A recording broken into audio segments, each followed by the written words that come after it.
Early one morning, 2 days after Thomas's accident at the level crossing, the Fat Controller was visiting the works. She had arrived along with Lily's new crew, who were to put the newly restored engine into service on the Farquhar branch. Lily, I'm aware the engineers here would like to perform additional testing on you, but they have assured me you're ready to go. With both Thomas and Mavis here, we do need another engine on the Farquhar branch. Sheffield is covering for Mavis at the quarry, and I'll need you to cover for Thomas.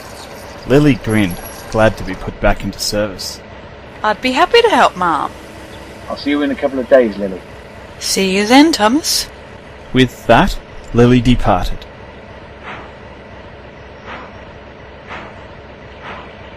Thomas couldn't help feeling a little bit worried as he watched Lily go.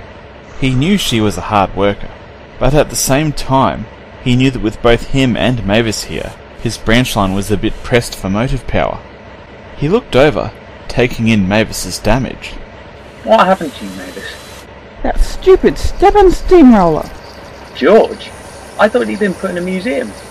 Apparently, he is the only steamroller available. He was helping the workmen repair the crossing where you had your accident. I see. Caused some trouble, did he? Of course he did. He was deliberately taking his time clearing the crossing when we trains were approaching. Percy had to do an emergency stop because of this, and it affected his brake. I had to take his return train. As I was approaching the crossing, the trucks decided to teach George a lesson. I had a few choice words for George, let me tell you. Sheffield gave him a good telling off too. I can imagine. I just don't get it, risking himself like that to spite us. It's without rhyme or reason. Well, what? I wouldn't exactly say it's without reason. What are you getting at, Thomas?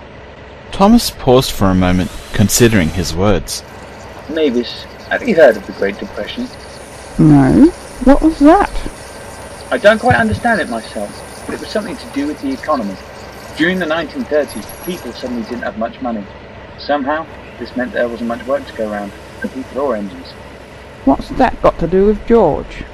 In 1931, the Fat Director decided to expand the harbour at Knapford. He hoped that both the construction and the completed harbour would create work for the people of Sodor. George and his driver arrived from the mainland shortly after the expansion started to work on the harbour. Thomas paused and thought back to 1931. It had been 7 months since work had started on the harbour, and it was a hive of activity. Adam, Clive, Colin and Edward had been assigned to help with the work. One morning, Edward had arrived in time to see a steamroller being unloaded from a flat car. Hello, my name's Edward. What's yours? I'm George. My driver and I have been brought in to help with the expansion of your harbour. Brought in? From where? Liverpool originally, but I'm afraid there hasn't been much work there these last couple of years. I understand. It was a story Edward and the other engines had heard a few times since the beginning of the Great Depression. People wanted to work, they just couldn't find jobs. Well, you'll have plenty of work here. I'm looking forward to it. Are you George? That's right. The foreman asked me to send you over to the South Dock. They've got some concrete that needs your attention. George grinned and chuffed off.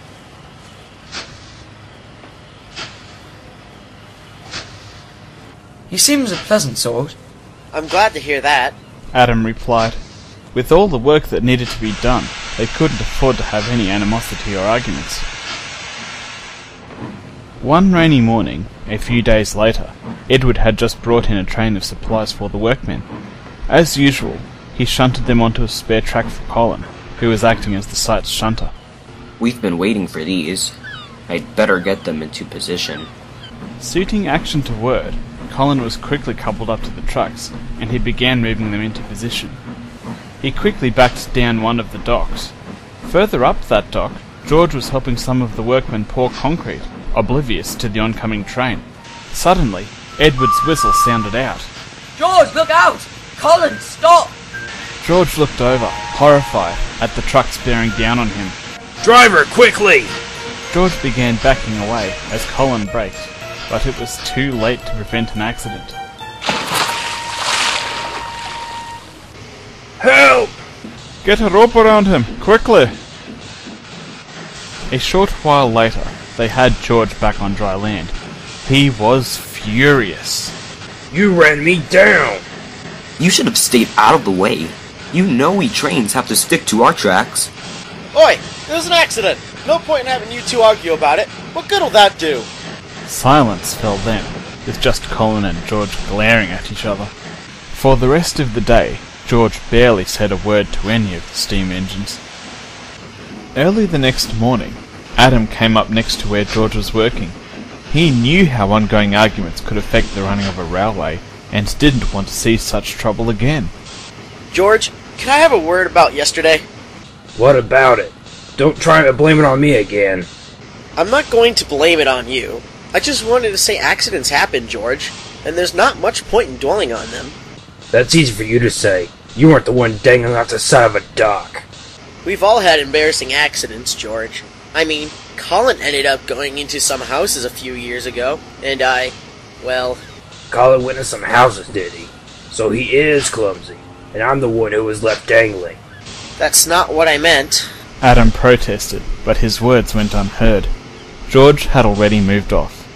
Adam sighed. It seemed George wasn't going to let go of this easily.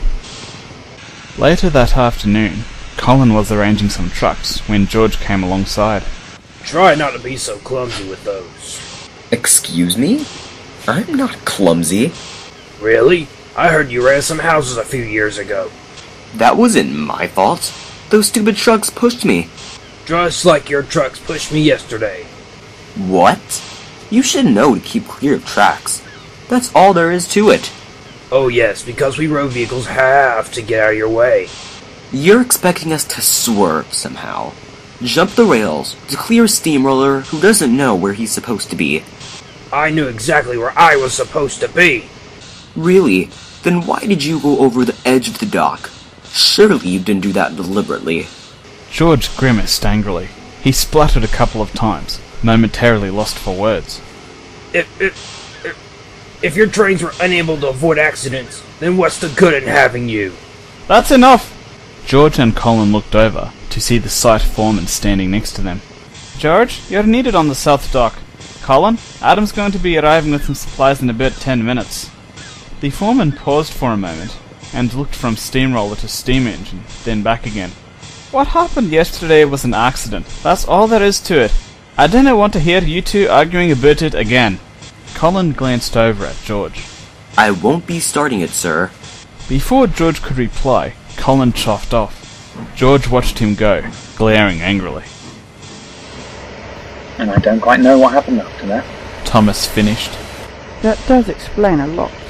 Although, that was, 77 years ago? Surely he'd have let it go by now. Why should I do that? Both locomotives looked over, surprised. They'd been so engrossed in Thomas's story, they hadn't noticed George being shunted into the steamworks. What are you doing here? What do you think? Getting repairs after you ran me down. I did not run you down. You got in my way. I heard that was deliberate this time, George. Unlike the accident you had with Colin. Accident? That clumsy steam engine nearly cost me my career. What do you mean? What? Do you think there are no consequences after that accident? You stupid engine. It didn't go down well with that foreman at all. Another steamroller was brought in and began getting more of my work. George began, as nearly 8 decades worth of resentment and anger came to the fore. My driver was offered another position when it was finished. But no, not me. Clumsy George, they called me, and left me in a shed. I was there for 30 years, you silly tea kettle. 30 years! I was only recovered because another steamroller couldn't be found. Thomas blinked, shocked by the steamroller's rant. I didn't know. No, you bloody well didn't. George snapped. Silence fell over the steamworks, then a diesel horn sounded out. Jeff slowly approached George's flat car, gently buffering up to it. Come on, George. They're ready for you in the boiler shop. As Jeff moved off, Thomas and Mavis exchanged a look. As you said, it does explain a lot. Yes? Mavis replied thoughtfully. George hadn't been able to settle his argument with the steam engines, and had been left to brood on it for 3 decades. No wonder he was bitter towards railways, Mavis thought. Catharsis. Cath what? It means a release of bottled up emotions. Apparently it helps with moving on. I see. You think George just had one of these releases? I hope so. Thomas replied hopefully. It had sounded as though George's anger and resentment had been simmering away for quite a while. Maybe now, Thomas thought, the steamroller would be able to move on. After all, it was better late than never.